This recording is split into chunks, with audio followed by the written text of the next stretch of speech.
Alright troops, and welcome to another episode of the Flip the Mindset podcast, a platform of hope for people struggling with the pressures of modern day society. Today's podcast is proudly sponsored by ONB Consulting. ONB Consultants specialise in saving businesses time, effort and money, and help by account managing their card machine services, phone and broadband, water utilities and insurances. We help reduce costs and deliver on customer service. Our tagline is ONB cutting through the noise. I love that. Get them on www.onbconsulting.co.uk, catch them on Instagram at ONB Consulting and catch them on Facebook at ONB Consulting. Again, proudly sponsored by ONB Consulting. Enjoy. Please subscribe and don't forget to ring that little bell.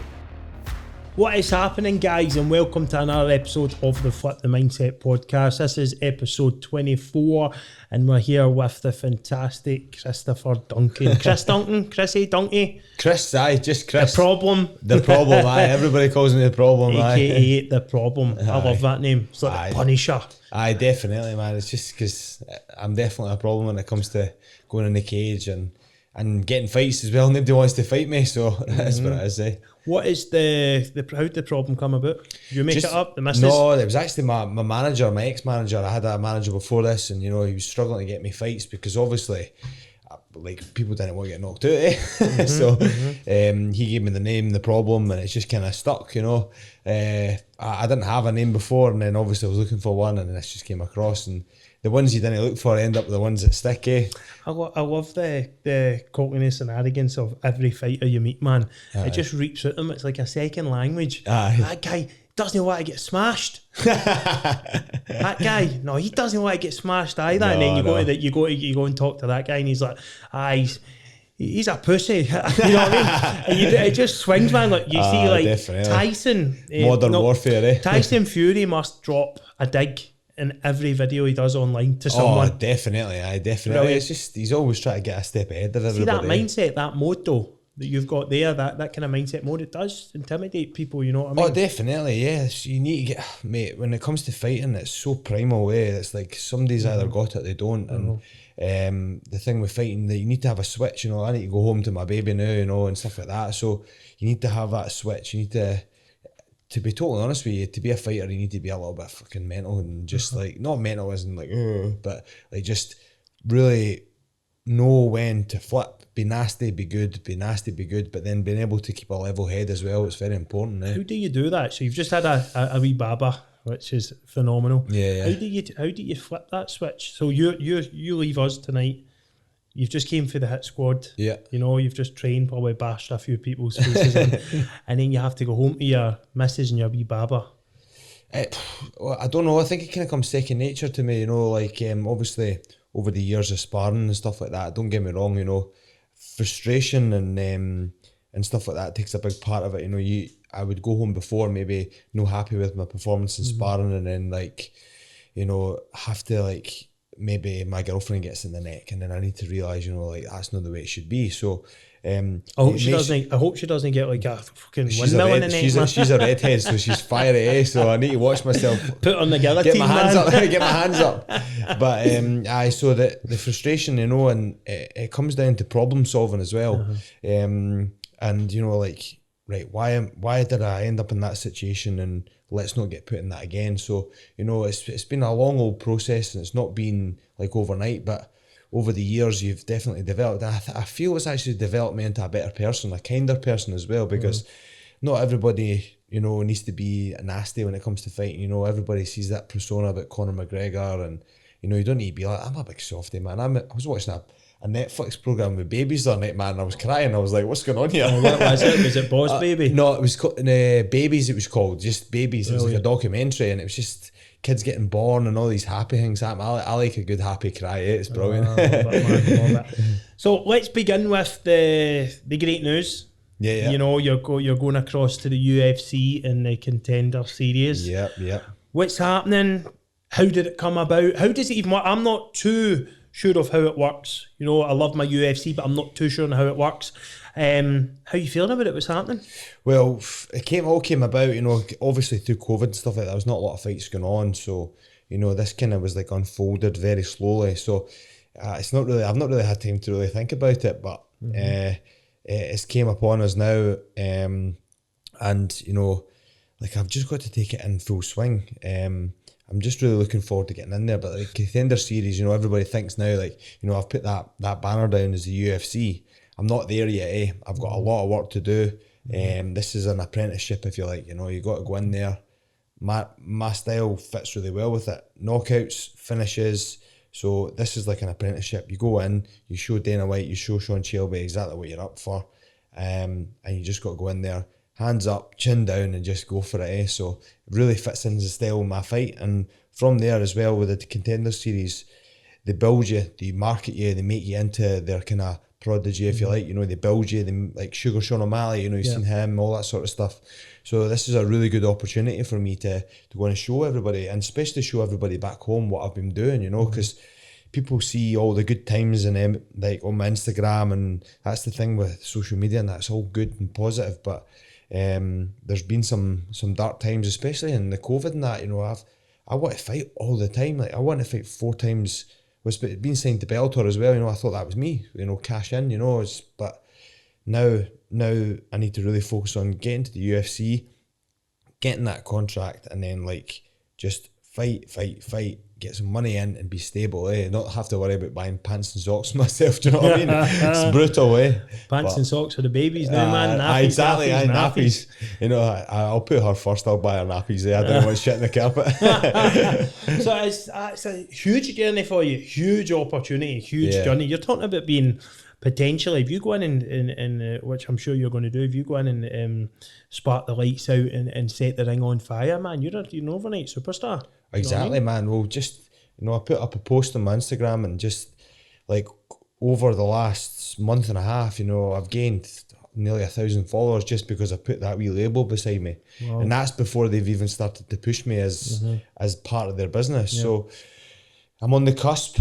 I've quit my job. I've not quit my job, but I've stopped doing clients all the way up to the fight now, because I want to leave no stone unturned. You know, I don't want to give myself any excuses, you know, whether I will get this contract, but whether I do or I don't, I would rather say I didn't get it because I didn't, it was just because I didn't get it, not because I was at work and all that sort of stuff, you know. So you want to give it the all. That's class. Mindset mode, man. Flip the mindset mode. You're a personal trainer like me, isn't it?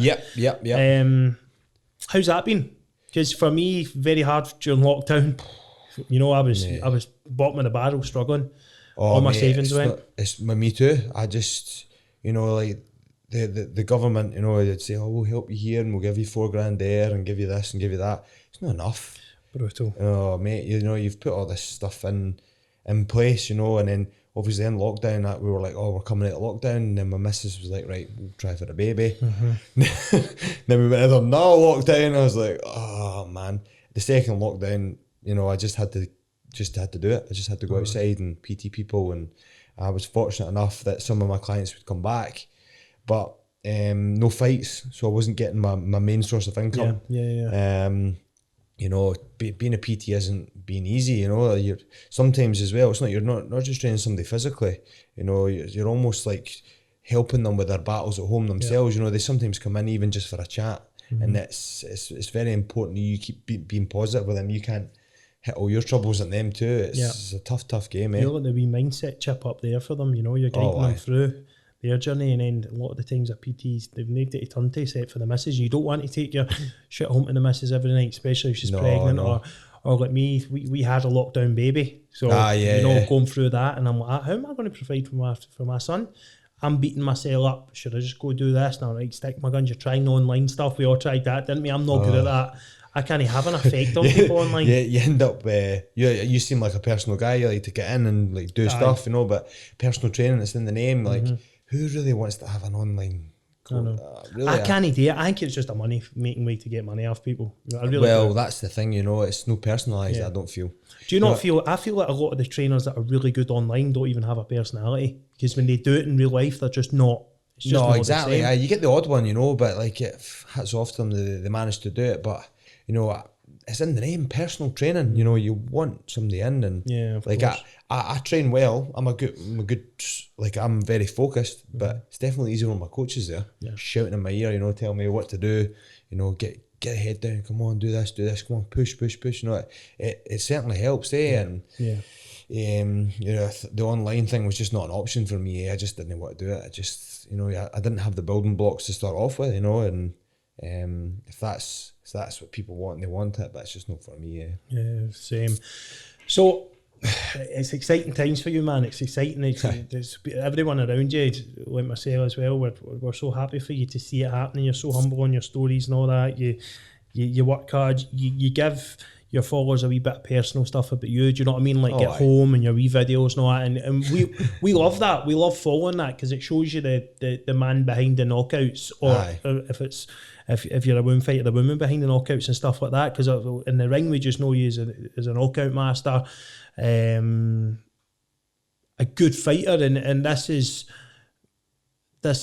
you in the cusp of your dream, and you're doing that at the end of a lockdown in the hardest kind of era we've been in, you know, in years. So hats off to you, man. The build up to your fight, you've decided to go and train at Hit Squad. Yep, I trained at Hit Squad with wee Bungie. Did you?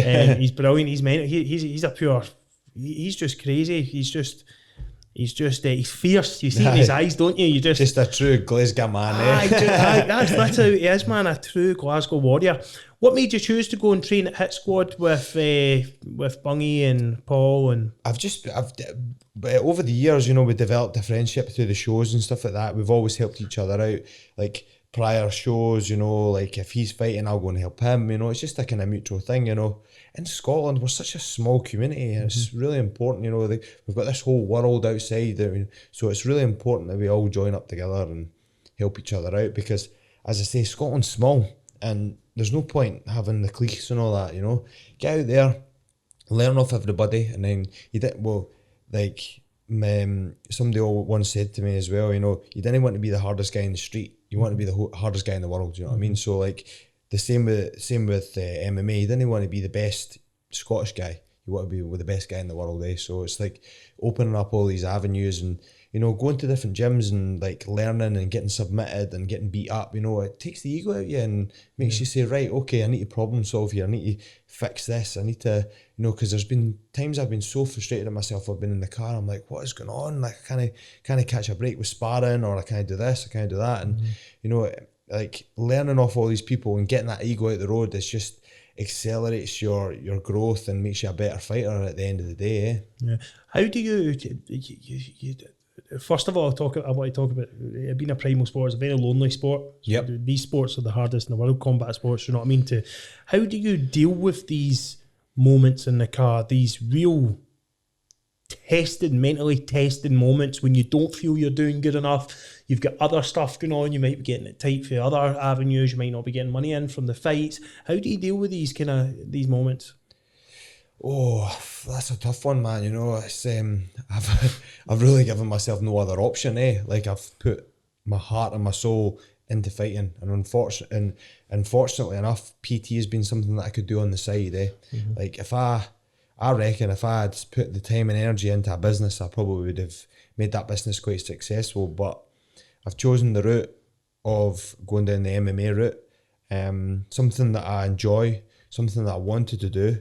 Not because I thought there was going to be money from it, just because I enjoyed it, So, like, I feel it's in me, Like, I couldn't tell you why I get up in the morning to do it. Like, I'll never, like, I don't sleep in for it. You know what I mean? Like, I'll maybe sleep in for work or whatever, you know. But, like, with MMA, it just feels so in here right now, man. It's just, it feels good. It feels really good. And you know what else is good, man? And I don't know why people don't say it, is it's good people messaging you and say, Chris, you know, you're doing really well, and like, you're going to be the first Scottish champion. You know, these guys don't even know me, And it's just like, they're being nice, and I just, you know, I can't get back to everybody, you know, because there's like loads of people, especially when you put up a post and there's got a lot of interaction. But it's just really good to feel that as well, you know, and people believe in you, which is great. You know, it's taking a bit of time, but it does definitely. That's going to get much worse, man. I know. Tell me about it, man. Make them off that phone of mine. As soon as you appear, that phone's going to be ringing like anything. So you're training in the Scottish Hit Squad. To speak about Paul,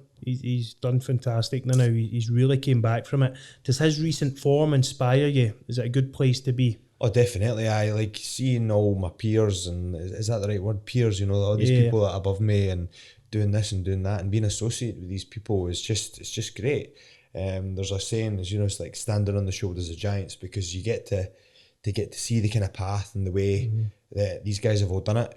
My training partner Robert Whiteford, like Paul Craig, he's telling me today how it goes when you go over to Vegas and what they do, and it's good that these guys have all done it and they've laid out this kind of blueprint, this roadmap for you, and you can just follow in their footsteps.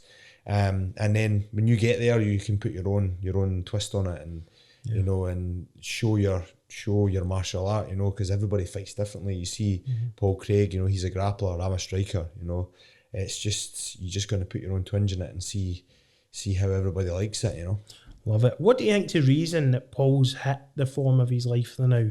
Someone who's working close to him, because obviously he had that kind of make or break when it was breaking for him, didn't he? Yeah. And now he's just pure, he's flipped it and he's in that form. What do you think's been the reason behind that? I think, I'm sure he told me he's seen a sports psychologist. I see a guy called Kenny Ramage. He does NLP. So it's neurological linguistic programming. So it's how you perceive yourself and how things work out. Because at the end of the day, man, you're always a punch away from getting knocked out. So you've got to battle all these demons and stuff like that. But you've just got to play with the cards you're dealt, because in MMA there's so many ups and downs, especially with COVID. It's just been such, I've got to fight, I've not got to fight, I've got to fight, I've not got to fight, I've quit my job, I've got to go back to work. It's like you say that everybody says it's 80% your mind and then 20% physical. It kind of is, because at the end of the day, right, if you end up in an altercation with somebody on a night out, you don't have much time to think about it. If you're going to fight a guy in 8 weeks' time, you've got time and you've got to battle the demons in your head, So I think a sports psychologist or a guy doing NLP like with Kenny that I do is just good. I'm quite an emotional guy. I like to express my feelings to people and tell people how I feel. The right people, obviously. I don't just go and blurt it out, but it's important to share that with people, and then they can give you their understanding and even just give you a wee coax into it. Yeah. My coach is very like that. I'll tell Adam exactly what I feel, and he'll say, "No, listen, this is what I done, and this is what I done." And like you said, standing on the shoulders of giants. These guys have been through that, and and I think it's important you have a coach that's quite personally, personal to you, not just the best coach in the world, with the skill set, but with emotions and stuff. How to deal with you in certain situations, because I'm quite amped as well. So he knows when to calm me down and say, "No, I'll take a day off," and all that sort of stuff. So that's battling with your own wee demons up there too, isn't it? Flip the mindset. You need to be right, I need to, I need to just level this out a wee bit. I absolutely love that, mate. I love that. It's a huge opportunity. Are you doing anything specific except for your NLP? Because you did just explain that there, to deal with the pressures that are going to come with this. Yeah. I feel I deal really well under the lights. I'm not going to lose, and I'm not going to go out swinging. So I'm in the mindset that I've got a tattoo on my back. It says, "Live by the sword, die by the sword." So I will go out and I will do everything in my power to win. It's just, without a doubt, I will be winning this contract. It's just, I've never been so focused and so, I don't really talk about, I don't boast about these things, but this is just made for me. So I'm just going to go out there and just do exactly what I do every single time. And it's just, the pressure comes with it. I feel it. And then it goes away. When I start walking towards that cage, it's just drifting out. And then all my training, all my preparation leaves no doubt in my mind. And I walk out there, get the job done, get a pizza, and I'm happy. I was telling you about my Domino's. I know. I was like, mate, I apologise. So you've not fought in a year, right? And I know that you've been disappointed. I've been watching your stuff and I've been feeling shit for you. I'm sure everyone has. Cancelled. cancelled. Another fight cancelled. But people pulling it on you as well because they didn't want to fight you. Yeah, exactly. Or they get injured, or they say they get injured. Is that not quite nice sometimes? Though, I know it's shit for you, like the fighting, but you're not like that. Yeah, you know you don't want to fight me, son. Yeah, definitely. I think there's only been a couple of people that have actually went the full camp and then fought me. I think this guy will do it, to be fair, because as big as an opportunity it is for me, it is for him. So I'm just either way, it wouldn't matter. Another guy pulls out, another one steps in, another one falls down. It's just as simple as that. That's it. Yeah, they've always been replaced. So not fought in the year. Do you think that's going to have any impact on the fight with Manuel Garcia? Nah, it's in there, man. I've got that fight in me. I cut my eye prior to a couple of my fights and just not sparred the last 3 weeks and just went in there and just been dominant. You know, it's fight or flight.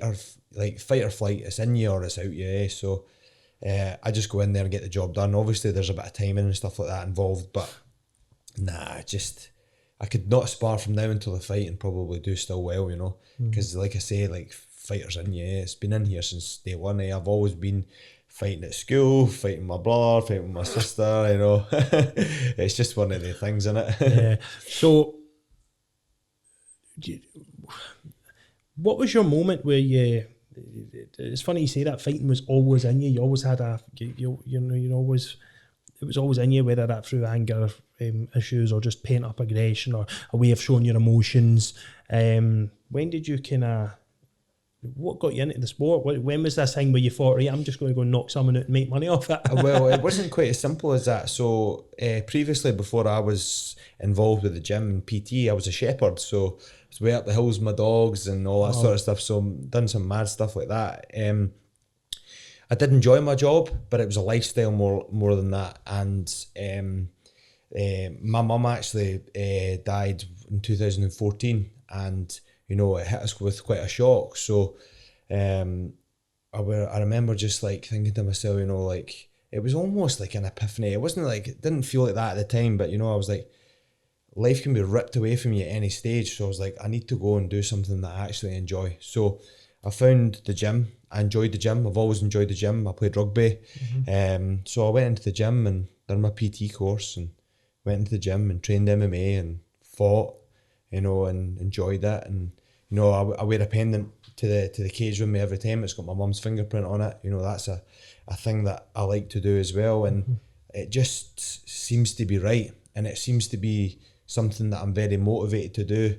Whether it be for my mum or not, or myself, it's just, it just feels right. So I would, if anybody was to watch your podcast with me on today, I would just be saying, make sure you do something that you actually enjoy, because you didn't want to be in this like dead end job. Like, as much as it's hard, you need to go to work, right? Whether you don't have a skill or not. So if you're going to want to go to a 9-to-5 job and then leave at night time and go home and see your family, go to Blackpool at the weekend, and that's what you want to do, that's totally cool. That's fine. But find something that works with you, and this just seems to work. And I'm so glad I found it, because since 2014 I've not been in trouble. So it's given me that focus and that drive, you know, to not go out drinking and do stupid stuff, you know, because every young lad at 18 is stupid, you know. So that was how I got into it. And you know, it's been my passion, and like I say, it's been in there. Maybe that's to do with my mum, but you know, I use, like I said to you before, I'm an emotional and a spiritual guy. I don't believe in God, but I believe that my mum's still with me. I talk to her in my head. I don't like talk out loud and stuff like that, but I talk to her, I speak to her, and you know, things happen through, for instance, fight week. You know, there was a song that was #1 at the time when she passed away. So when that comes on, you know, I don't know if it's just because they released that #1 because it was like on at that time. It always comes on the week of the fight or something like that. It's crazy, man. It's brilliant. It's that sort of stuff that I like, and that's what really keeps me motivated, I think, because when you're dieting and you're skinny and you don't got much body fat on you, you know, you're down, something like that happens, you know. It's really, like, it was a time as well. I'd actually, my mate John Sloan, he did a documentary on me a wee while ago, and I had some money troubles in the lead up to one of my fights, and my gran, she's quite a spiritual person as well, and she would always say, oh, mum left you a white feather and blah blah blah. So I had money troubles, and this woman came up to me, and I'd never met her before in my life. And I told her, these are the blocks that I sell. So they went 100, 200, 300, 400, 500, all the way up to 700, just in case somebody wanted a £700 block. So I said to her, here you go. Never met me, never seen my training before. She says, oh, I'll take a block off you and I'll decide next week, but I'll see you Friday, 2:00. I was like, right, okay. She's like, there's £700 for you. There's the 30 sessions. And I was like, Brilliant. So I took the money out and went to count it, and a white feather fell out. I'm like, and I was like to my gran, I was like, do you think that's right? And she's like, that'll be it, man, that'll be it. So, you know, it's like my mum's always with me when it comes to fights and stuff like that. And I think that's maybe, you know, people say, you know, like they're feeling a bit down with mental health and stuff like that. You know, I think that's my release. You know, I get to talk to her, you know, and, you know, it definitely does help, definitely. First of all, sorry about your mum. Yeah. Losing someone close to you is very difficult. You know, everyone knows that watches the show. I lost my brother when I was younger, and but losing my mum, I couldn't even imagine, mate, to be honest. And you say, for someone so emotional, and then you had you've lost your mum in 2014, and then you also said you've not been in trouble since 2014. So that's magnificent to me, because your mum dying and you being someone who's so emotional and love to express your emotions, flipping the kind of mindset at that point to then change your life around to where you are now, especially the first year of your losing your mum must have been really, really hard, and many people would not have went on the path you've came on. So well done for that, first of all. Yeah, and cheers. And it makes you a bit emotional, you know, because that path of loss, you know, can really make you lost. How did you, if I can ask, I know that time's probably a bit tough for you, but how did you manage the emotions? How did you condition yourself to deal with that? I think keeping myself busy, well, like with MMA, like I've not been diagnosed, but I'm almost certain I've got ADHD because I can't sit still. So with that, I was obviously involved with MMA. I got my body physically tired, didn't have much time to think, dieting, always had something on my mind, always focusing, always pushing. And I found that was a real good, blow off some steam. Mm-hmm. See things if I feel tired, or I always go for a run, or I always do something just to blow off some steam, because you do always feel good. I don't know if you go for runs yourself, you get the earphones in, you run, and you start to kind of think about the fight, for me anyway, and you just start to kind of do this, and then the pace picks up, and you hear a tune that you like, maybe your fight tune comes on, it's all that sort of You're stuff. Hopping. Exactly, yeah, you're hop, skipping, shadow boxing in the middle of the street, it's, I would say for anybody that would ever lose somebody, try and keep yourself busy, whether it be take a break, go on holiday. As soon as when my mum died there, I went to Ibiza, the week of, drowned my sorrows, whatever you want to call it. Came back, knuckled down. When my mum died, actually, in 2014, I had a fight on the way up to it, and it was actually the day I was meant to have the fight. Well, it was the day of the weigh-in, my mum died. We got the phone call, and obviously my friend came to pick me up to take me to the weigh-ins, because obviously I'd been cutting weight and stuff like that, so I was dehydrated and stuff like that. So my gran came in my room, and she's like, your mum's been killed. And I was like, that way I was just like, what the fuck? I was like, didn't have any emotion at that point, down the stair, and then obviously the emotions kicked in, and and my gran hates me fighting, by the way. She hates it. Mm-hmm. She's like, she used to think it was thuggish, but now she understands it. And I said to her, I was like, what do I do about this fight? And she's like, we've obviously got to fight, you're not going to be able to do anything now, and your mum would love to have fought, because my mum used to sneak me away at the boxing club and that, and don't tell your gran. So that was the start of obviously my MMA career, and that's why I think it's kind of perceived into what it is now. It's just because it's unfolded, and she would always want me to fight. She used to take me judo, she used to take me boxing, pay £1. Back in the day we used to pay £1 for the boxing, and she said, don't tell your gran, and she put makeup on me if I got a black eye, and my mum was a bit of a rebel, it was good. So it was good. That is not the stage of your life or the mindset on a prep near the weigh-in where you would want any news, never mind that. No. Wow. Your brain's not working. Like when I've done it for bodybuilding, took myself down to that 6% body fat, it is brutal. You know, your mind's not going right, you know, but man, I really feel for you, man. It was a blessing in disguise, man. Out of everything bad, there's always something good, you know, whether you see it at the time or you don't, you know, this COVID's been terrible for everybody, but it will help, you know. Yeah. Like, I don't think the average Joe goes through enough struggle, going to the gym and being physically tired, it gives you a bit of struggle, you know. Not a lot of people have been through some struggle. So hopefully this COVID's shown them that they're not made of glass and they can get out there and just get after it, because at the end of the day, you will have to look after you. And I hope everybody's kind of took it in their stride, you know, like, don't, like we said before we came in, like, wishful thinking it's great, but it doesn't always work out like that, Yeah, I absolutely agree.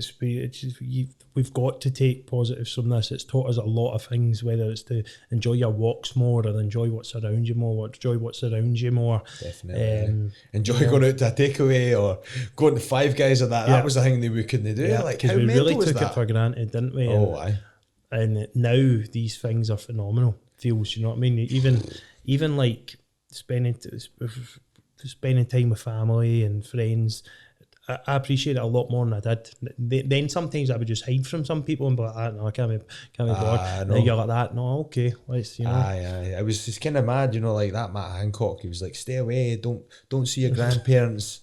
And then, you know, like I was like, I phoned my grandma, I'm like, is everyone okay? Yeah, she's like, just come up, I want to see you. So he kept me away from my grandparents for 3 or 4 weeks until they were like, nah, just come up. And then you see him winching that bump, and I was like, oh, Jesus, it's just someone crazy. You want to knock out, man. Him and Nicola Sturgeon. I would like to put him in the ring with you for half an hour. I actually like Nicola. I really do like Nicola, but that's opinions and for another day. I hate politics, man. Mate, see nowadays, man, you're not allowed to have a debate. You're not allowed to have, just because one person has an opinion doesn't mean the same person has to have that opinion. It doesn't need to be a fight all the time, like, just if you have a view, it doesn't mean that it's a bad view. I know. Just a view. We kind of judge people on their views, don't we? We kind of, someone will have a view and then that'll be their identity to us. Well, no, they're this or they're that, when they're not, you know. It's just views from what's shaped us from our perspective. That's how people find out what's wrong and what's right. You know, a discussion, or why do you like that? Why do I like this? You know, like, for one, I was really for my girlfriend to breastfeed, and she said, I don't want to. And I said, why not? And I was really adamant that she wanted to breastfeed. So I looked into it, realised and looked at the pros and the cons and that, and I was like, no, I agree.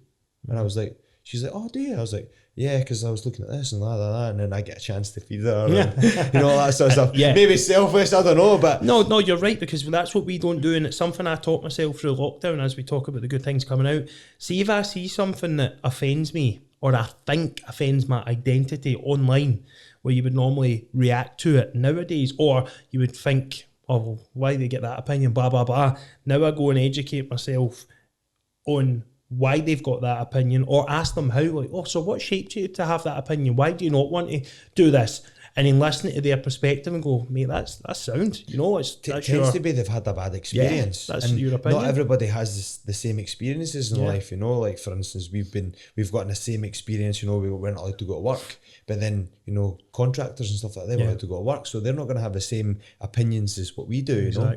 Because they're a key worker. But everybody's a key worker, you know, at the end of the day, you know, mad, isn't it?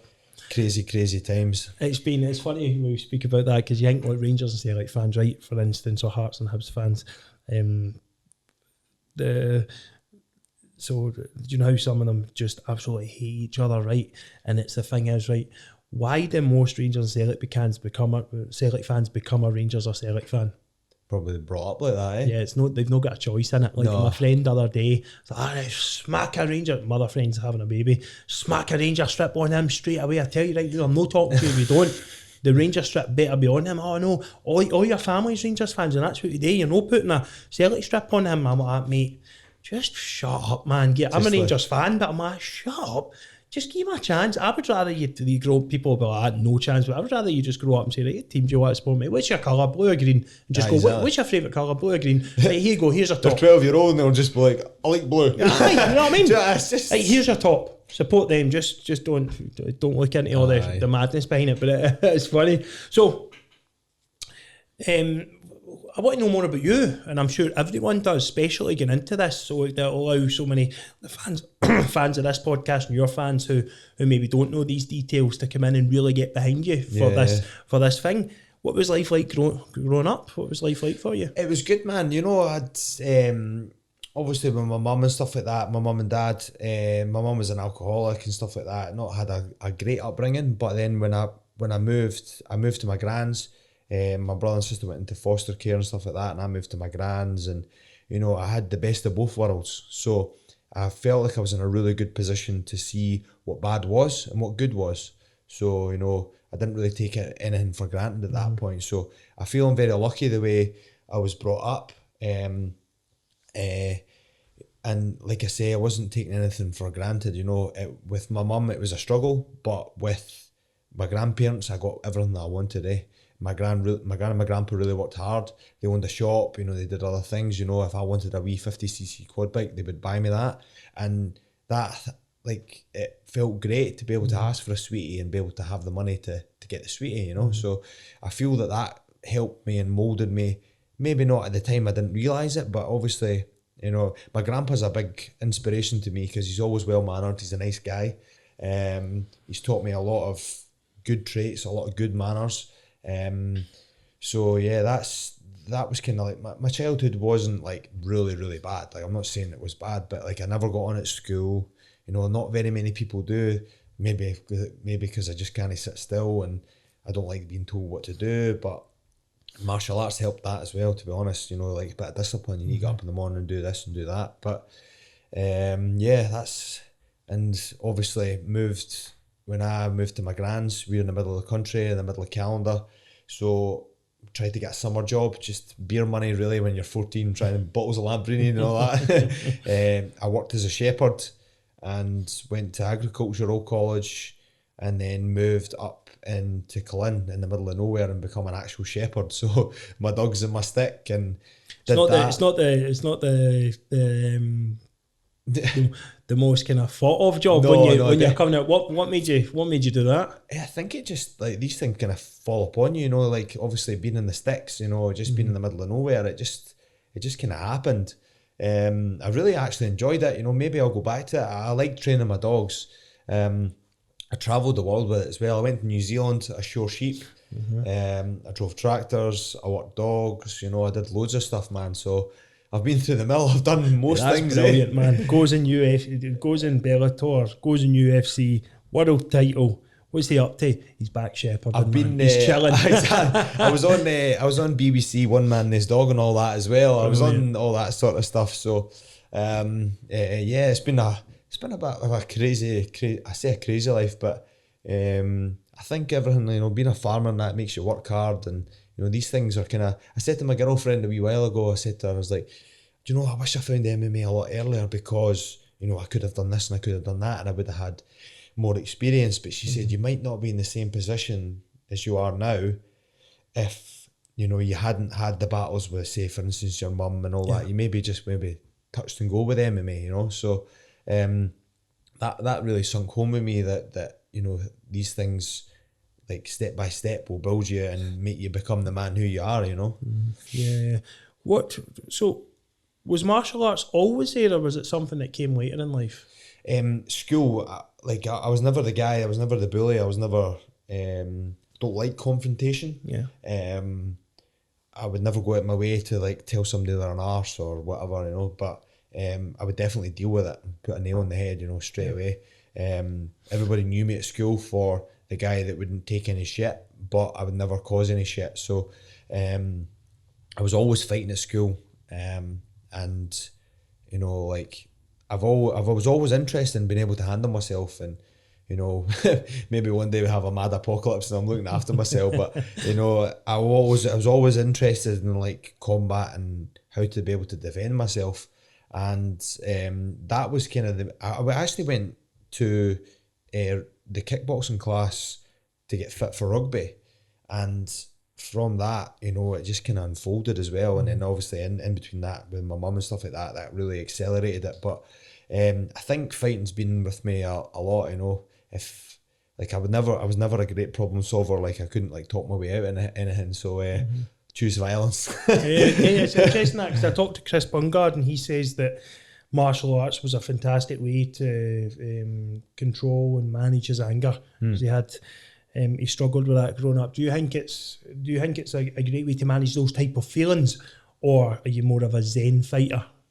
No, definitely it helps me to realise, you know, because when you're in a spar, right, or you're kind of, a spar is obviously like a kind of protected way to practice your fighting. So I found if I got angry and emotional in that spar, you know, you got a cloud of judgment. So if it gives you time to think about it, you know, and for instance, if there was something to happen outside, you know, you would take a step back and right, what's going on here? You know, what's he got in his hand? Or you see things from a wider perspective, and it makes you calm. So, you know, since I've done MMA, I've not been in trouble. I've not needed to be. I've never walked away from a fight, but I've just known, and I maybe diffused the situation before it even happens. You know, maybe just like, whoa, fucking stop that before it goes any further. You know, like, because people on a night out, especially in Stirling, it's a small place, grab your head, look, all right, Chris, what's that? When's the next fight? You're like, get off me, like stop that, you know, like testing the water. So I think I found my way to diffuse and maybe even talk myself out of it before it even happens, you know, because you didn't want to be like punching folk. Imagine, you know, like I practice punching every single day. Imagine if I hit somebody and hurt them. Like I don't want that, Like I'm nasty in the cage and I want to hurt people when I'm there, but then they know what that's coming, you know, they sign the dotted line. But if I'm on a night out and this guy thinks, oh, he's maybe had a few wines or whatever, oh, what are you saying? And then I crack him.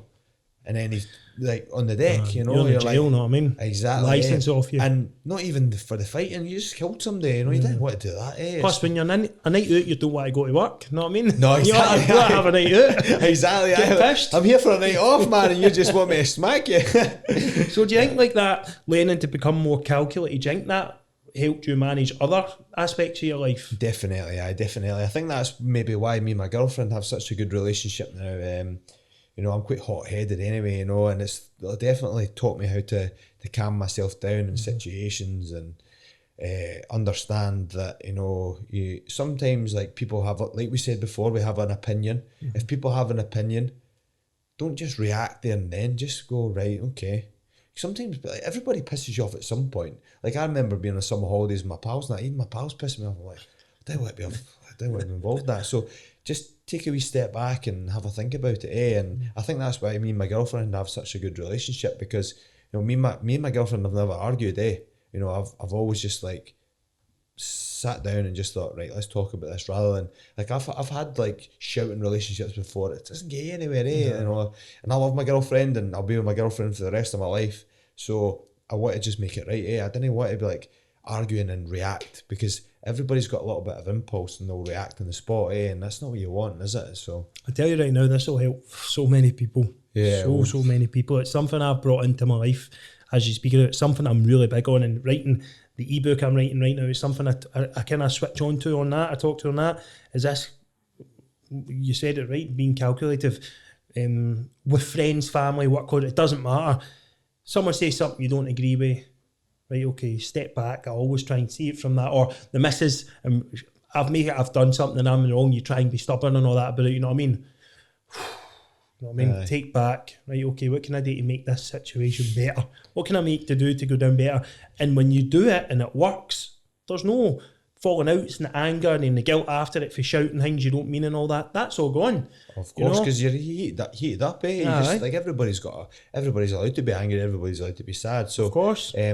But then you'll never understand that unless you've been there, So maybe you've had an experience that's made you think, right, I need to just sit back here because this is getting me absolutely nowhere. And that's like if I was to go sparring, you know, and I'm like, right, I'm just going to hit this guy with this hard right handed every time. And I try and hit him and I missed and he goes bang and hits me again. I'm like, right, I'll do it again. Whoo, bang, hit again. You're like, right, I need to sit back here and do something different. It's just no handy, especially when you're getting cracked in the face. You're right. We talk about, I ask every guest this question about someone when they were growing up who inspired them or always encouraged them, and someone you had in your circle. Who was that for you? Oh, that's a tough one, man. That's a tough one. I've had such a good upbringing from my mum, from my dad, and from my gran and my grandpa. Each all had their own little bit of my life. I would say my grandpa for sure, because my grandpa, you see him for face value, he's the same person whether he's happy, sad or angry. Calculated as well. He sits back and, I think he's raised his voice at me maybe 10, 15 times, but, I was in the wrong. And when he raises his voice, that was, right, okay, I've done something wrong here. But the nicest man you'll ever meet, and my grandpa brought me up, and, he was my dad, and he helped me grow into the man I am just now. And he was a big advocate on please and thank you, and and it always does work, because I go into this garage every morning. I'm a kind of ritual kind of guy. I do the same thing every single day. So I get up, I leave for the gym for 10 o'clock. So I leave at 9:15. I go into the BP garage on the way home into work. I get a coffee, I get Americano, and I walk up to the counter and I say hi and ask them how they're doing. And every one of them knows my name, and they know me, and they always say hi, and they're always bright and they're always nice to me. And I feel that that's something that I've learned from my grandpa, because I don't think I know a person that doesn't like my grandpa.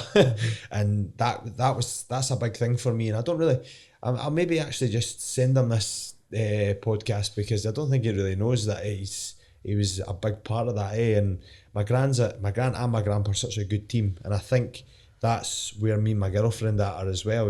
That they're such a strong couple together, and I think that's what I want to be like with my girlfriend now. As we grow up. Fucking hell, it's fucking nearly got me again, man. It's very similar to me, mate, and I just lost my grandma. Did you? Very similar. He helped grow me up. Just it was me, my mum, my nana, my papa.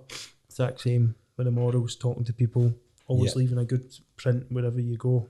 Exactly, mate. And just you talking about there, man. He just died last month. Oh, did he? Sorry to hear that, mate. Sorry to hear.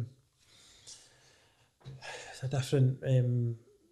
It's almost the morals they install into you. That please, thank you, yes. Polite to everyone that's polite to you, and you do everywhere he went. Oh, Stuart, how's it going? How are you? Nobody didn't like him. Same thing. Yeah. And it's just something that. Oh, he would have left that wee part in you as well, mate? He definitely did. A lot of people say I do a lot, and I wouldn't do this if it wasn't for him. Exactly. That's twice I've been caught out today. I need a. Bosh! Look at that. Is that 2-0 to me? 2-0. I'm winning here as well as MMA. Well, brilliant. It is. It's crazy, mate. Okay, we're back. Brief break there. Tissues out. I got Chris to punch me back to my mindset. Okay, so when did you pro fighter now? When did you realise you wanted to be a pro fighter? When did that come? So when you're in the gym and stuff like that, you train as an amateur. I took it very, very seriously. I don't take it any less serious now. I didn't take it any less serious when I was an amateur as I do pro. It felt the same. Only thing that happened was the rule set changed. So I wanted to go pro earlier, but a couple of my training partners and my coach were like, just slow down.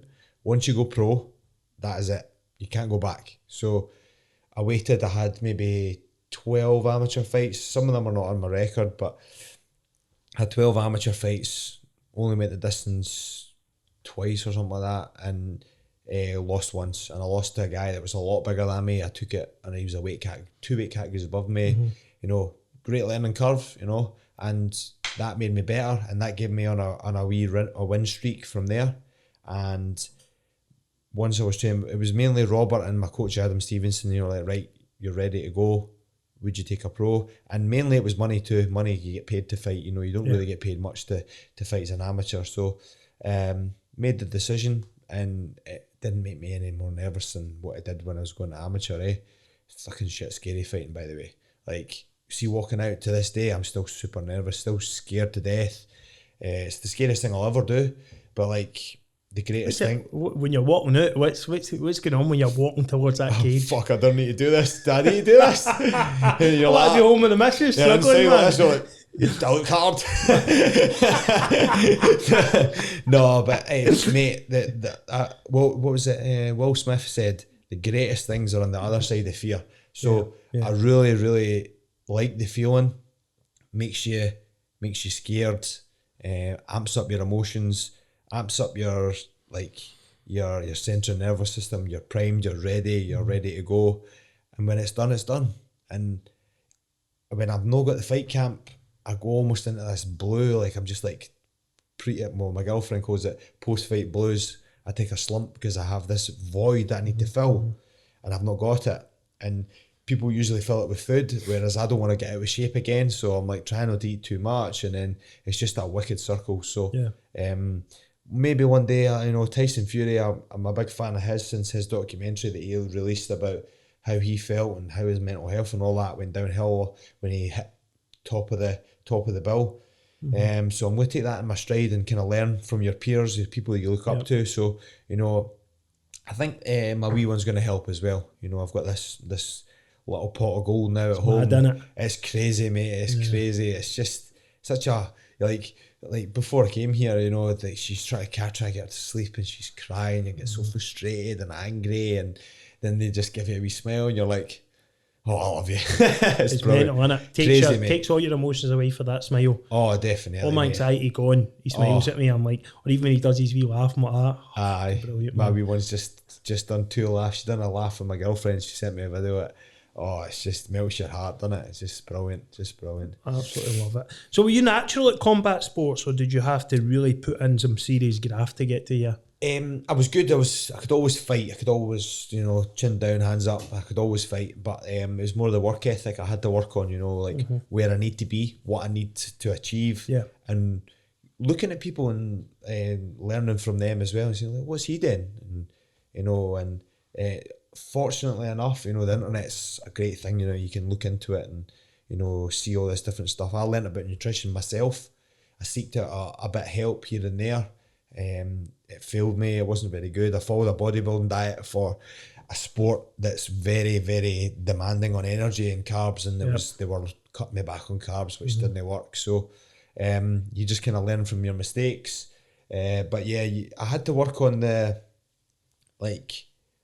mainly actually would be when to take a step back, because I learned, it's gun-ho, go, and then you get injured, or you cut your eye, or you hurt your back, so it's been a learning curve to say. In fact, not even that, last week I was not feeling very good to go to sparring, and I went up to the boxing club, got my arse handed to me, I was like, I should have had a night off tonight.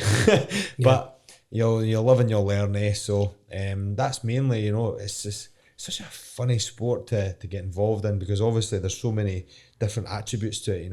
You got to practice this, that and the other, and you're always trying to get to the next level, and sometimes like a wee night off doesn't do you any harm, so. You're absolutely, I love what you said there, and not enough athletes talk about it, where you're saying to know all about your conditioning, to know your body. That's so important. I didn't as a player, as a footballer, when I played professional football, and obviously I'm 5 major knee surgeries later, you know what I mean? I went through it. I didn't do it. I always lied to myself.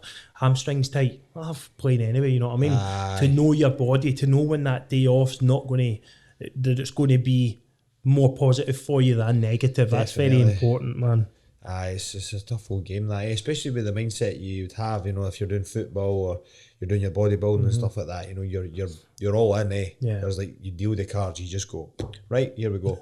And nothing will take you off track.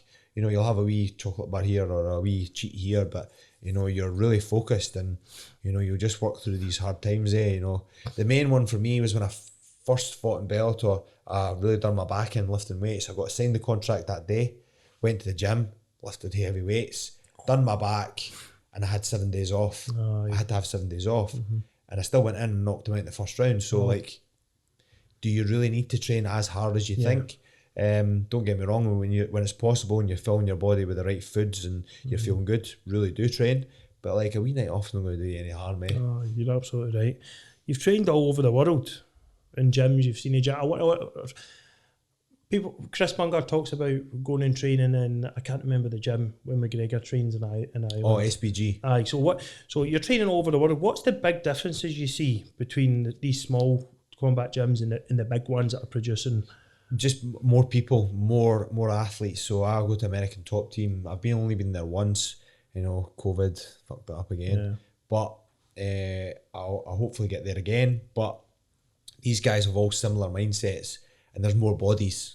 There's more people. There's more people involved in America than MMA is not that big now in the UK. It's big, but it's not as big. There's not that many gyms.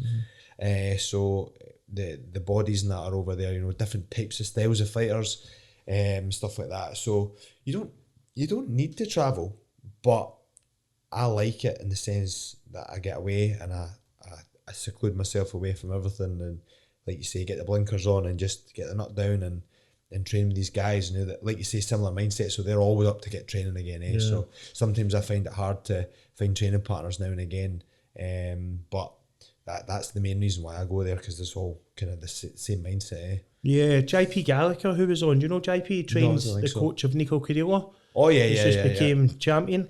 He talks about how important it is going to Thailand for all the different styles of fighting and all the different cultures of fighting. Would you say that? Yeah. Like, and he said it's so important to go and sponge off them all. Really go and take in and maybe tweak what suits you and use it to your advantage. Definitely, aye. There's not one technique that will work for you that would work for me. So it's good to learn them all and fit them into your game, and that's what makes you a martial artist. Maybe not a fighter, but makes you a martial artist and lets you express the way. Like I feel fighting.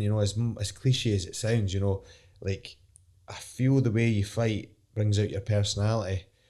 So like I'm balls to the walls, going for the knockout, going for the kill. Like anything I do in life, like I'm either all in or all out. So if I'm out at camp, I'm all in, having a drink. If I'm in camp, I don't touch drink, I don't touch nothing. I'm focused. I'll go home tonight, I'll have my berries, my yogurt, and I'll go to my bed. I'll wake up in the morning and I'll have my food and I'll get into training and blah, blah, blah, blah, blah. So it's this cycle of just pushing all the time, eh? Wow. You were at Bellator there, 3 wins out of 3. Yep. Smashing it. Undefeated. What made you leave?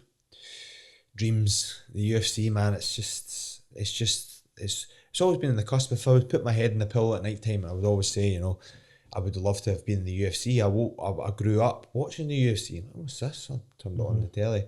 It's mad, and I think about it. I was saying to my girlfriend a wee while ago, I used to have when flat screen TVs first came out and we got them on the wall and all that, I was like, put them on the wall. And I was a wee bit podgy when I was younger. I was a wee bit fat, and I was always like, oh, why is all my mates got 6 packs and I've no? And I was just a wee bit chunkier than everybody else. So what I used to do is I got a wee bit of paper and I drew a star on it and I put it next to my telly at night and I stuck it on it. So every time I seen it, I would do 50 push-ups and 50 sit-ups before I went to my bed. And I remember doing that and then turning on TV, and I think it was maybe on MTV or Spike or something like that, and then the WEC, which is now turned into the UFC, I watched Jose Aldo versus Uriah Faber, and that's probably planted a wee seed in my head, and I thought, I'd maybe like to do that. And I watched that every night religiously. If it be replays or whatever, I'd watch it, and and that's maybe what's been ingrained in my head since getting up and doing the 50 push-ups and the 50 Jose Aldo's looking good now, isn't he? Oh aye, especially when 35. What are you thinking? No bad for an old fella, like. That's what I was like. It seems a lot more of his personalities came out, and if he's released something in him, maybe since the Conor McGregor stuff. Maybe, like sometimes you just need to hit rock bottom to come back up again, eh? Like you can't be in your prime for all those days, eh? And people are saying, you might not be able to be champion again, I think you could. If all the stars align and the shot comes through, and he looks kind of awful at that weight right enough, but he makes it. He makes it. Can the wee aliens used to get, like the wee eggs? He looks like one of them, eh? When you put them in a sink and they grow, he's this big head. Yeah, I love it, man. Aye. So we talk about pressures of fighting. There's all sorts, social media, getting better and bigger and more known on social media brings a pressure. All the external factors. Being undefeated is one of them. Yeah. You're undefeated. How are you dealing with how do you manage the pressures, the extra pressure that brings? Because you're not just now doing it to win fights, you're doing it to create a legacy now and to continue that. Yeah, definitely. I know like, it's important to keep my undefeated record, but I think the way I fight, this might sound a bit silly, but I couldn't care less if I win or I lose, because that's not really the words I'm looking for. It sounds a bit silly, but if I go out there and get knocked out, I get knocked out. That's what it is. If I go out there and get submitted, I get submitted. You know, it's just this wee number at the side of my name. If I go out there and I know I've put in all the preparation and all the work to win, and I fail, and I'm like, right, well, what did I do wrong? What did I do right?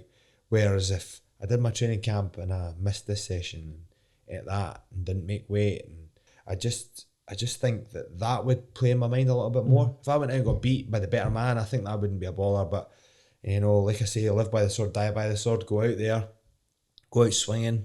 If I get beat, I get beat. You know, I don't see that being... Don't get me wrong, I've been beat. I have been beat. So I know what it feels like. It's not great. But you always come back, eh? It doesn't really matter, eh? You don't always win. You don't always win a PlayStation game or whatever, you know. Great calculated response here as well, because... Not many will win every fight in UFC. No, definitely. It just doesn't happen. Mate, there's so many ways maybe to lose. Maybe Khabib, but it's just the way he fights with his wrestling and all that. But he's lost a sample match, you know. Like these things true. happen, you know. Yeah. But like, you know, these things do happen. I think he's done the right thing and left now. You know, like because he could be on the downward spiral. He could be like, I could be getting injured, you know. But he's... So you're definitely mentally prepared for the loss, because you don't even see it that way. No, definitely. Like I say, you know, go out. I get myself in that mind frame that I'm actually ready to die. Like I'm just like, I'm gonna go out here and just put everything on the line, put my body on the line. Like that's what I'm like when you go to the contender series, they don't want to see a decision. They don't want to see points. They don't want to see you taking them down. So if I go out there and get knocked out, I'll be happy that I put the effort in the training camp. And I've learned some stuff in the training camp. And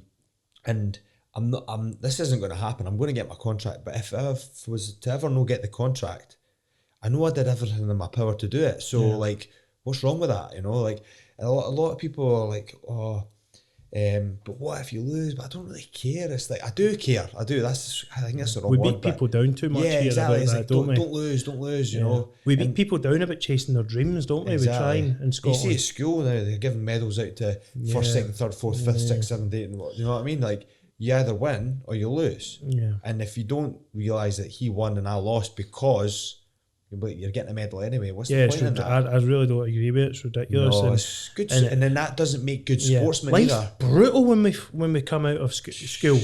They don't say you for that. Oh yeah, give me medals when I come out, man. You're not getting a medal when you move away from home and you're eating noodles, man. You can't pay your bills. Exactly. And you might not have a family to rely on, man. You're getting scalped by a tax man, taking everything off you and just leaving you in the street. Definitely, mate. Aye. It's mad. crazy.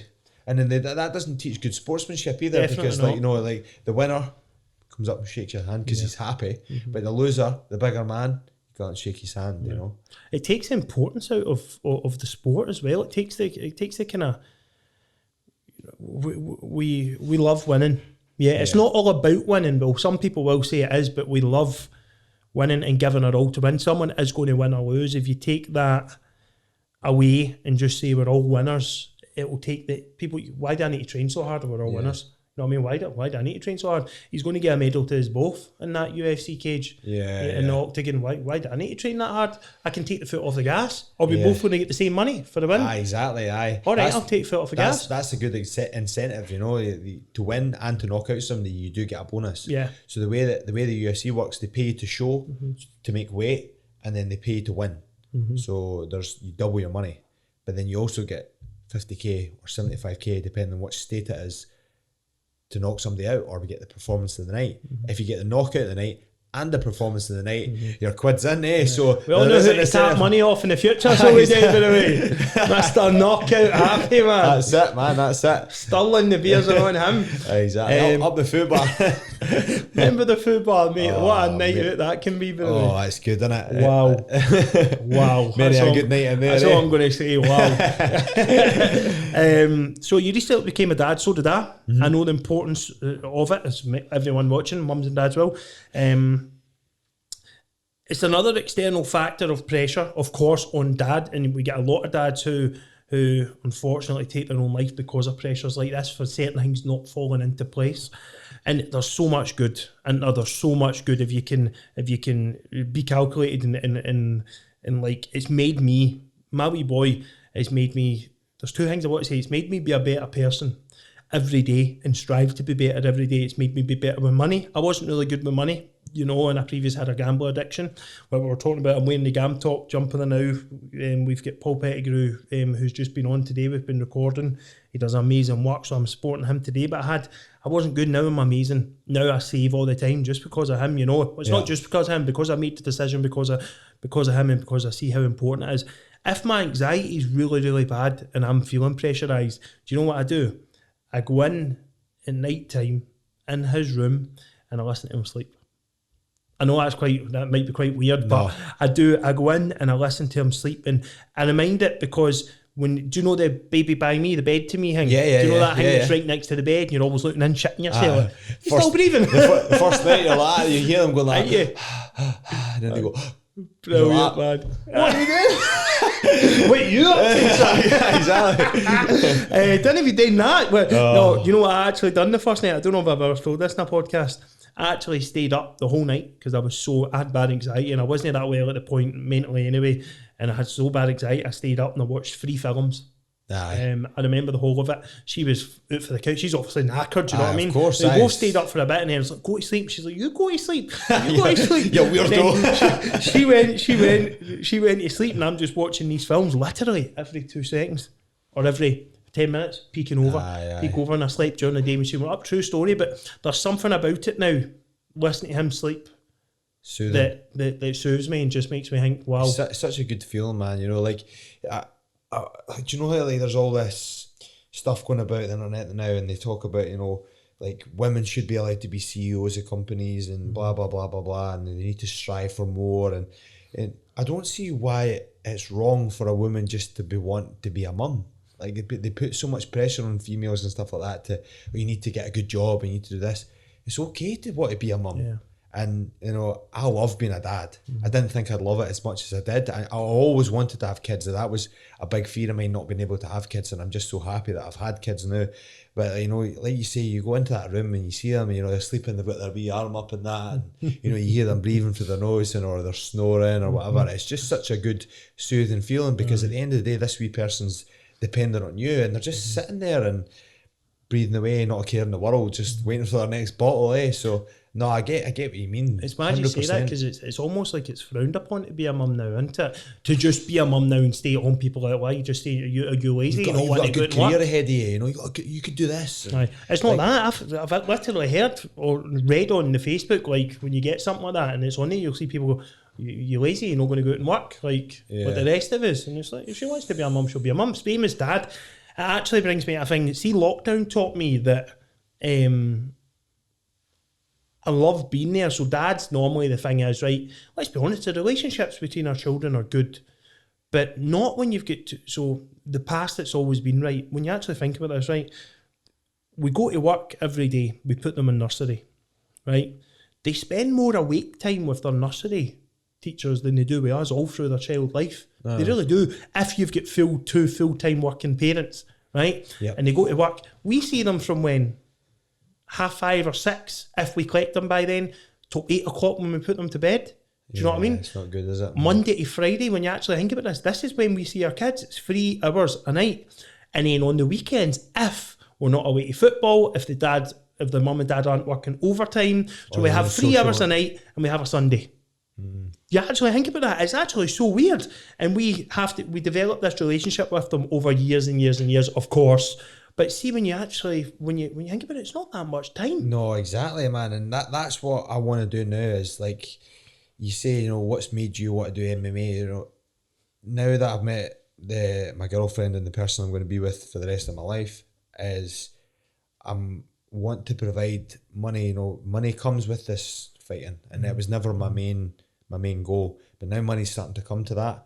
My main goal would be for my girlfriend not to work and my child to have anything she ever wants, but without being spoiled. You know, if she says to me, Dad, I want to ride ponies for the rest of my life, I'll say, right, this is what we're going to have to do. If that's what you want to do, I'm happy to do that. But I'm not going to say no. You know what I mean? Like, people are like, so like, oh, you should have went to school, and you should have got good grades. Who said that? I can't even spell cat. You know what I mean? And I'm doing all right. Yeah, you're doing good. You know, so like, there's so much pressure on kids and females and other people to go to school, get college, males. Yeah, that's true. And males. Go to college and get good degrees and come back and work and provide for your family, and then maybe have a kid. You know, I don't think there's no set blueprint. I don't think anymore. You know, and these people tend to be like the boxers or the sporting athletes or entrepreneurs. They do everything backwards, and then they become famous through it. So like, what's right and what's wrong? I'm not saying anything's right or wrong, but you know, there's not one way for one person. You know, I think there's no right or wrong. It's what fits. Exactly. It's what fits you. Totally. We're all just two adults try to get through life, aren't we? That's my roller coaster. But it's funny you say that, because your missus might say in 20 years, no, wait a minute, Chris, I want to go to work. You've made this money. You stay at home. You know, and that's fine, because a lot of people don't do that. That was great for me. Because that's fine, and we need to remember this, because that's all right. Like, what lockdown made me realise there is, when I couldn't PT, the missus had been out of her maternity and she was back to work 3 days a week, right? So I had the kid, and I had my young baby boy all day. Mate, it was fucking unbelievable. It's hard going, and all my mates aren't close to their children. They like to say they are, but they don't know them that well. They never see them. One of my mates is working all the time. I know my baby inside out, everything he does, everything around it. How they cry, everything. What they're crying for. And that's just got, see if that wasn't lockdown, I'd be still in the gym PTing 14 hours a day. I'm not going to know them anywhere near as good. I'm going to know what she tells me. You go home at 6 o'clock at night and they're in their bed. Yeah. It's no good. I'm very fortunate that the MMA has done that for me too, and lockdown too. So, you know, it's important you get a bond with your kids. You know, sometimes even people I know, and they'll know when I'm talking about them now, that they said that they didn't really get a bond until, you know, they started getting their wee personality, and they started like getting up and talking and all that sort of stuff, because, you know, they're out in the morning, they need to go to work to provide, and then they're not getting this relationship, so they didn't really feel the love for their child, which sounds silly. But they obviously did love them. That's silly to say, but you know, they didn't get the bond that they. You're absolutely right. It's true. Know? Psychologically, it is true. They don't.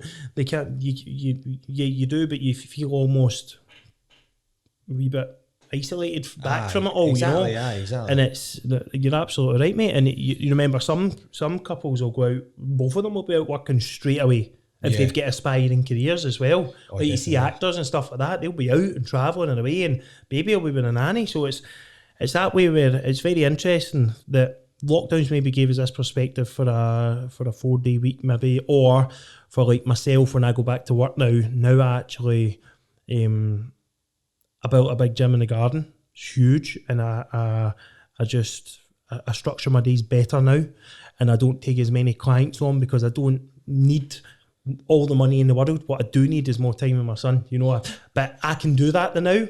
I would say if anyone else can do it, or even maybe you might have a football team, you might have something else and something else. Maybe take one of them out and just go and spend it with the children. Yeah, you know what I mean? To be totally honest, man, like I would never see back in the day when I'm like focused before I had my child, I would have been like, nah, MMA first. Mm-hmm. It doesn't work like that. It changes, doesn't it? It does. Like I do, as much as I like MMA, you know, I do want to make time for my family now, and it's a weird feeling, eh? And it like in the past, I probably would have said to myself, you know, you're only doing that to get a night off, or you're only doing that because you're tired or whatever. But you're like, nah, it doesn't feel like that anymore. Or you might think, oh, I'm skiving, but you're not really. You're actually you're feeling the love, and it's just a good feeling, man. Like you'll not know it until you have it. It's good, man. It is class. Good. Oh, so, stressful as fuck, like, but it's good. It's good. It's class. Well, he's at a good age now. To be fair, I've not got the madness now with the screaming and all that stuff. But so. We need to kind of flip the coin here before we finish. We always ask any of my guests that come on to talk to us about one or two of the worst times of their life and how they came back from it. You might not have any, but what was that for you? Probably the worst thing would probably have been my mum, and I'd lost a good family friend of mine as well at the Christmas time right after my mum died. He died on Christmas Day. It wasn't a good year that but you know, I say tough times, you know, I think that would probably been like, if I was to think off the top of my head, be the toughest times. But you know, that you get tough times the whole way through your life, and I think having a tougher time will help push by that and make you understand, you know, like it will get better. Like a lot of my friends, a couple of them actually are really struggling with mental health, and they're allowed to. That's just what happens, because maybe they don't have some focal points, or they're upset and stuff like that. And I would always try and coax them into saying, you know, like, if you feel like that, man, it's important that you fucking speak to your pals and get help. And Chris does a thing as well. Bungie, he does that with Chris's house.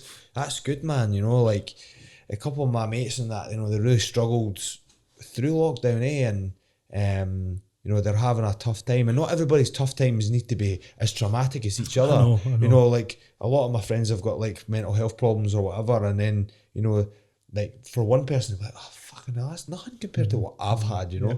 But like people doesn't mean it's not affecting that person. No, as exactly, much, you know? Mate, exactly, aye. But you know, that would probably been my toughest time with my mum and stuff like that. You know, like it wasn't a good time, It wasn't, and I had a lot of good people around me to actually talk about that too, which was maybe why I'm so like come and go with my friends with that, because I understand that I never hit rock bottom. I never had suicidal thoughts or anything like that, but it was tough. It wasn't good, but you know, but then it makes you realise what you want to strive for as well. You know, I've got my girlfriend as well. She's fantastic, man. Like, I wouldn't be to where I am just now if it wasn't for my girlfriend, because she's so supportive, and she knows where I'm going, and she believes in me, and everything I tell her, she believes. So it's that's what I strive for now, is like from seeing the rock bottom and coming to that and being with her and a wee baby Summer and stuff like that. It's just that's me, you know. And I always say to my girlfriend, you know, I said it and she's like, don't say that, that's kind of sick. So if I passed away tomorrow, I'd be happy with what I've done so far. Like, definitely, because like I'm not like live life to the full, you know. I've done what I've needed to do and my time's up, So I would just say, you know, like, fucking just do what you want to do, man. Like, just don't just coast through life and say, oh, I need to go to work because I need to do this. Like, just enjoy it. You know, it's a big life. It's a big journey, you know, and just enjoy it. And I think MMA is good for that, because I've travelled the world. I've seen ups and seen downs. I've had injuries, you know, I've come back from them, you know. It's a wicked time, Mate, unbelievable. Chris Duncan. The problem or the problem solver. Maybe the problem solver. Maybe when you go to UFC, it should be the problem solver, the calculator. Exactly. I'm just putting out these names, man. That is brilliant. The calculator. Didn't say the calculator, because then people think I can actually do sums. I'm a big dodo. It doesn't. Mate, honestly, it's been a pleasure tonight. You know, cheers, it's Friday night. You've came after the hit squad. You know, asked you to come in at 6:30. You know, you've showed up 6:30, man, just on a Friday night when you're just about to go into a huge fight. Massive respect for you for that. I think you're phenomenal, mate. I think you're amazing. Your mindset's spot on.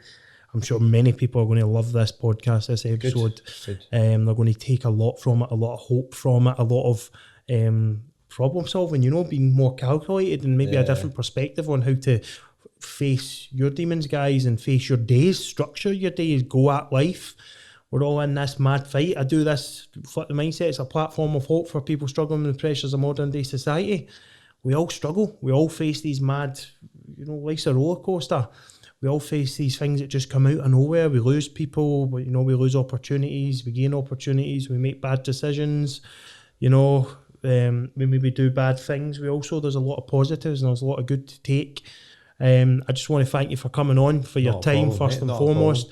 How can people get you? Is it on Instagram, The Problem? That's it. The Problem 155. And, you know, like if anybody, you know, it's like, might sound a bit cliche in that, but like if anybody wants a chat and bit of chat back and forth or struggling a wee bit, you know, they can always message me too, man. You know, life is about helping people and then helping others too, So if anybody's needing a hand or want a chat, just give us a wee message, Until he makes it to the UFC, he's probably never going to see a message after that. Then he's all off, Then it's the big time. He wouldn't be able to train if he could get through all them messages, which is fair.